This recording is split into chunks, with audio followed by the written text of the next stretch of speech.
예레미야 50장 말씀입니다.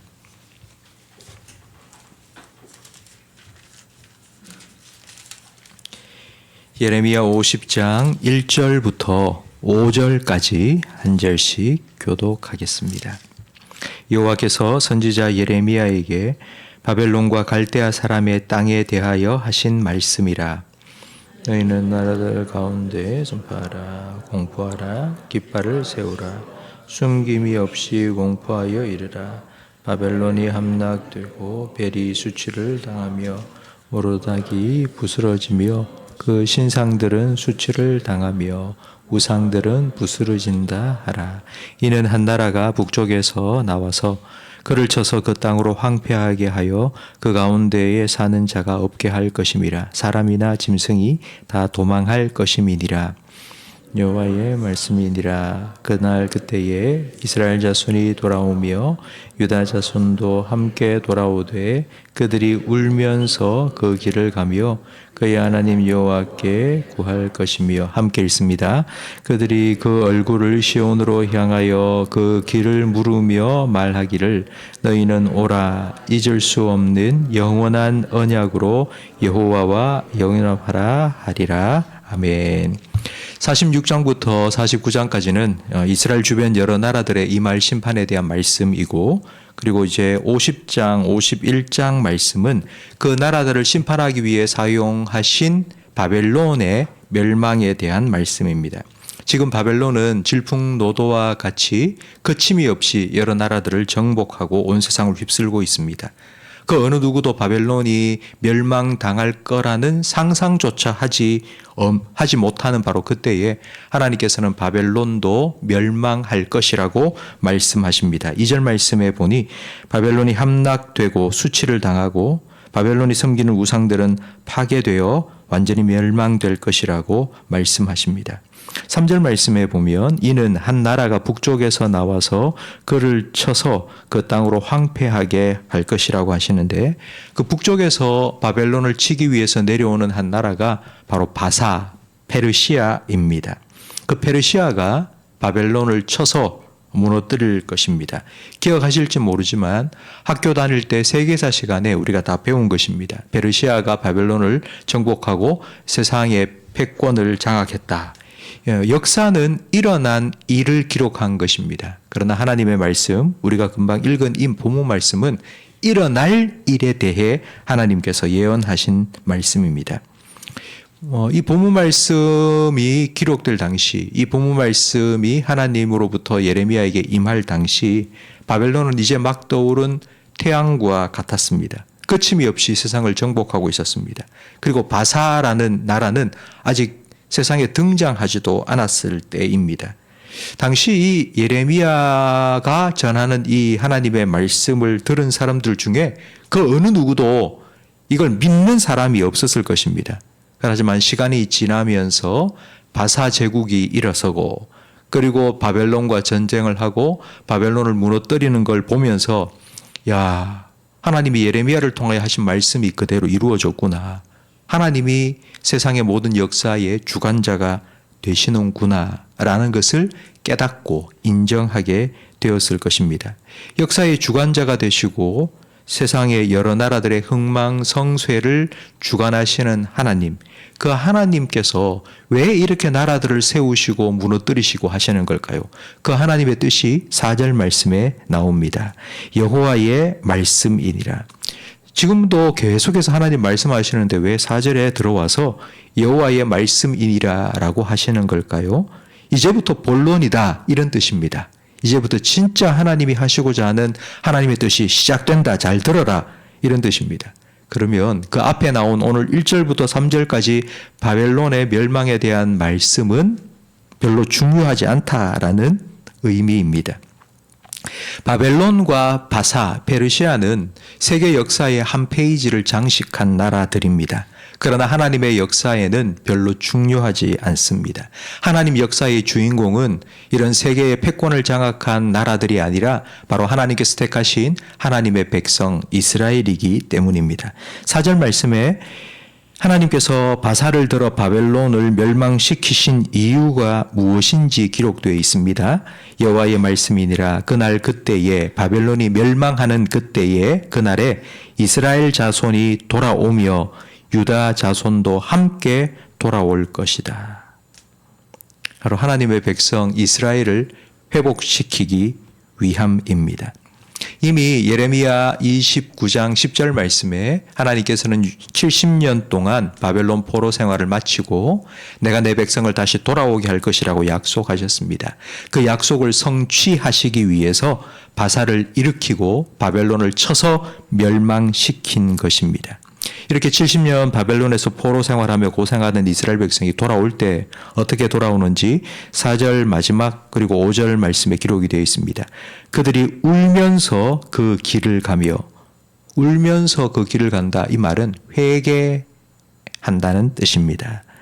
그와 그의 하나님 여호와께 구할 것이며, 구할 것이라는 말은 기도가 회복되었다는 의미입니다. 그리고 5절에 그들이 그 얼굴을 시온으로 향하여, 시온으로 향한다는 말은 예배도 회복되었다는 뜻입니다. 그리고 잊을 수 없는 영원한 언약으로 여호와와 연합하라 하리라. 언약으로 하나님과 연합된다는 말은 순종이 회복되었다는 의미입니다. 이스라엘 백성이 70년 포로 생활을 하고 다시 돌아올 때에는 자기 스스로 하나님 백성으로 다시 회복될 것을 기대하며 돌아온 것입니다.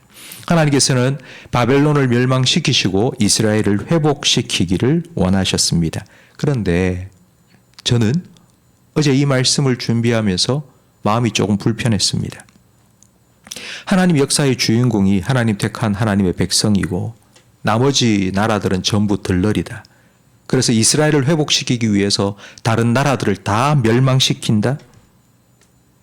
그러면 하나님 너무 차별하시는 거 아닙니까? 이스라엘을 위해서 다른 나라들은 그냥 파리 목숨처럼 다 죽여버리는 그런 하나님, 그런 하나님을 우리가 믿고 있다니 너무 끔찍한 것 같지 않습니까? 하나님이 편애하십니까? 하나님께서 왜 이렇게 편파적이십니까? 어제 말씀을 준비하면서 하나님이 왜 이러신가라고 좀 오랫동안 고민을 했습니다. 그런데 제가 생각한 것이 이 불편한 마음이 오해였습니다. 하나님께서는 아브라함을 택하시고 부르시고 복 주셨습니다. 하나님께서 아브라함에게 주신 복은 내가 너에게 복을 많이 줄 테니 너 혼자 잘 먹고 잘 살아라가 아니라 내가 너에게 복을 줄 텐데 너는 그 복을 받아 그 복을 세상으로 흘려보내라. 너는 축복의 통로가 되어라. 세상 모든 민족이 너를 통해 복을 받게 될 것이라는 축복이었습니다. 하나님의 백성은 축복의 통로의 사명을 받은 것입니다. 이스라엘 백성도 똑같습니다. 그런데 이 사명에 실패했습니다. 이스라엘 백성이 하나님과의 관계가 막히고 하나님의 축복을 받지 못하고 이스라엘 백성이 타락하자 이스라엘만 멸망한 것이 아니라 이스라엘 주변에 있는 이스라엘을 통해서 하나님의 복이 흘러가야 할 모든 나라들도 함께 심판을 받게 되었습니다. 소돔과 고모라가 멸망한 건 그들의 죄 때문이 아닙니다. 모든 나라들은 다 죄를 짓습니다. 죄 때문에 멸망했다면 다 멸망당해야죠. 소돔과 고모라가 멸망당한 이유는 그들의 죄 때문이 아니라 그곳에 의인 10명이 없었기 때문입니다. 하나님께서는 바로 이런 이스라엘 백성 그리고 우리 성도들, 우리 교회들을 이 땅에 세우시고 하나님께서 주시는 은혜와 복이 우리를 통해 흘러가서 심판이 아니라 축복을 누리며 살기를 원하십니다. 그래서 하나님께서는 이 모든 일들을 계획하시고 이스라엘 백성이 돌아올 때 회개하고 회복하기를 원하신 것입니다. 성도 여러분, 우리 성도들과 교회의 영적인 회복, 이건 우리만의 문제가 아닙니다.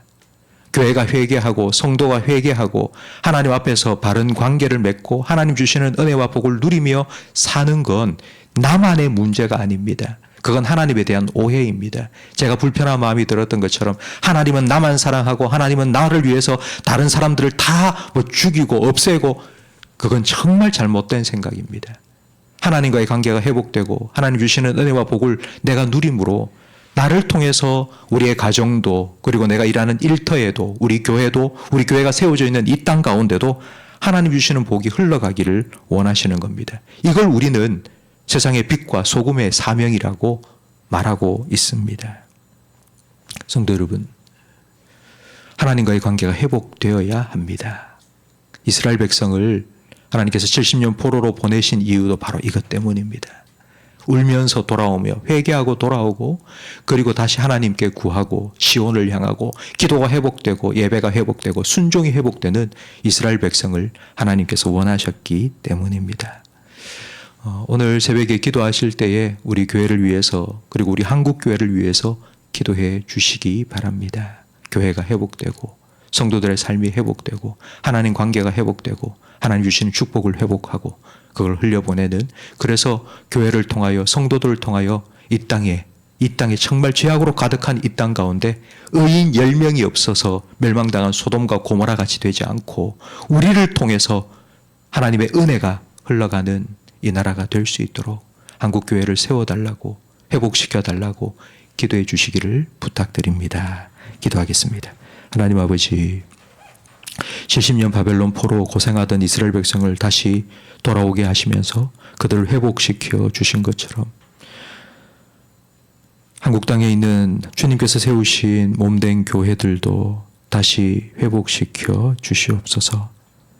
하나님과의 관계가 막혀진 것이 있다면 깨닫게 해 주시고 눈물을 흘리며 회개할 수 있도록 은혜를 베풀어 주시옵소서. 하나님과의 관계에 막힌 것이 회개함으로 풀려져서 하나님으로부터 흘러들어오는 축복을 먼저 누리게 하시고 그 복을 흘려보내는 축복의 통로로서의 사명을 감당하는 우리 한국교회와 성도들이 되게 해 주시옵소서. 하나님께서 이 땅에 교회를 세우시고 지금까지 교회를 지켜주신 하나님의 뜻이 무엇인지를 깨닫게 해 주시옵소서. 세상의 빛과 소금이 되라 하신 주님의 그 사명에 응답하는 우리 한국교회와 우리 교회 되게 해 주시옵소서. 예수님 이름으로 기도합니다. 아멘.